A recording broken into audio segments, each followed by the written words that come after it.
बारामतीमध्ये social मीडियावर निनावी पत्र व्हायरल। शरद पवार आपली भूमिका स्पष्ट केलेली दबावामुळे लोक पत्रातून व्यक्त होतात। पत्रावरती राजेंद्र पवार यांची प्रतिक्रिया। बारामती लोकसभेसाठी शरद पवारांचे दुसरे नातू मैदानात। युगेंद्र पवारांनी सुप्रिया सुळेंच्या कामांची नागरिकांना दिली माहिती। बारामतीत पैशांचा वापर होण्याची शक्यता। बारामतीमध्ये अजित पवार गुंडांना जवळ करतात। रोहित पवारांचा अजित पवारांवर गंभीर आरोप। भाजपकडून 23 लोकसभा निरीक्षकांची घोषणा। पंकजा मुंडेंकडे उत्तर मुंबई तर गिरीश महाजनांकडे उत्तर पूर्व मतदारसंघाची जबाबदारी। सध्याची दडपशाही इंग्रजांपेक्षाही भयानक। गृहमंत्र्यांच्या मोठ्या प्रमाणामध्ये जातीय वाद सुरू। मनोज जरांगेंची टीका। भावनिक होऊन असं वक्तव्य करणं निंदनीय। बबनराव तायवाडेंची जरांगेंवर प्रतिक्रिया। संजय राऊत नितेश राणेंमध्ये खडाजंगी। मोदी शहा बाळासाहेबांच्या हिंदुत्वाचे लाभार्थी। राऊतांचं विधान। मोदी बाळासाहेबांचं नातं महाराष्ट्राला माहिती। राऊतांच्या टीकेवरती नितेश राणेंचा पलटवार। विधानसभेमध्ये मुंबईतील निधी वाटपावरून खडाजंगी। मी पत्र देऊनही मला निधी दिला नाही। वर्षा गायकवाडांचं विधान। तर ठाकरे मुख्यमंत्री असताना आम्हाला निधी दिला नाही। आशिष शेलारांचं प्रत्युत्तर। पंतप्रधान नरेंद्र मोदी आज यवतमाळ दौऱ्यावरती। मोदींच्या हस्ते विविध विकास कामांचं लोकार्पण। मुख्यमंत्री एकनाथ शिंदे उपमुख्यमंत्री राहणार उपस्थित। यवतमाळमधील मोदींच्या सभेतील खुर्च्यांवर राहुल गांधींचे फोटो। राहुल गांधींचे फोटो असल्यामुळे चर्चांना उधाण।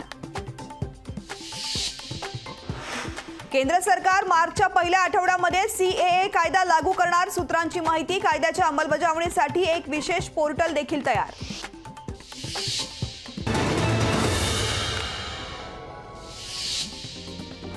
मराठा समाजानंतर धनगर समाजही आरक्षणासाठी आक्रमक। धनगर समाज आरक्षणासाठी विधान भवनाला घालणार घेराव। शेकडो गाड्यांसह कार्यकर्ते मुंबईत दाखल। कोल्हापुरात आरक्षण विधेयक मंजूर केल्याबद्दल अभिनंदनाचा ठराव मंजूर। बैठकीला सकल मराठा समाजाचे कार्यकर्ते मोठ्या संख्येने उपस्थित। पुण्यात जरांगेंच्या समर्थकावर गुन्हा दाखल। ब्राह्मणांना संपवण्याची दिली होती धमकी। व्हिडिओ तयार करणाऱ्या तरुणावरती गुन्हा दाखल। पुण्यात निलेश राणेंच्या मालमत्तेवरती पालिकेची कारवाई। डेक्कन येथील व्यावसायिक जागेचा कर न भरल्यामुळे कारवाई। विधानसभेत कर वसुलीचा मुद्दा उपस्थित। बीएमसीकडून केवळ 18% मालमत्ता कर वसूल तर एका महिन्यामध्ये 3700 कोटींचा कर वसूल। हिमाचल प्रदेशात राजकीय भूकंप। विक्रमादित्य सिंह यांचा मंत्रिपदाचा राजीनामा। काँग्रेसच्या 6 आमदारांचा पक्षविरोधामध्ये बंड।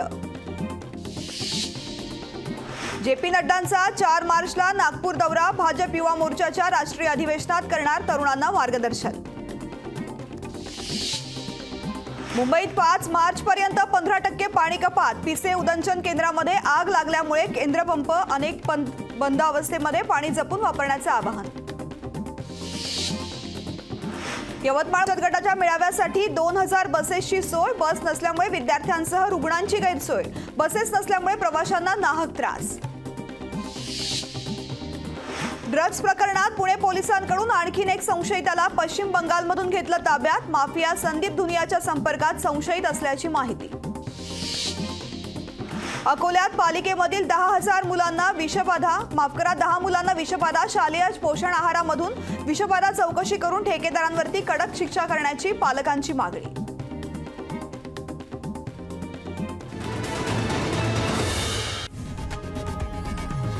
लोकशाही मराठी ऐका, पहा, जागरूक रहा।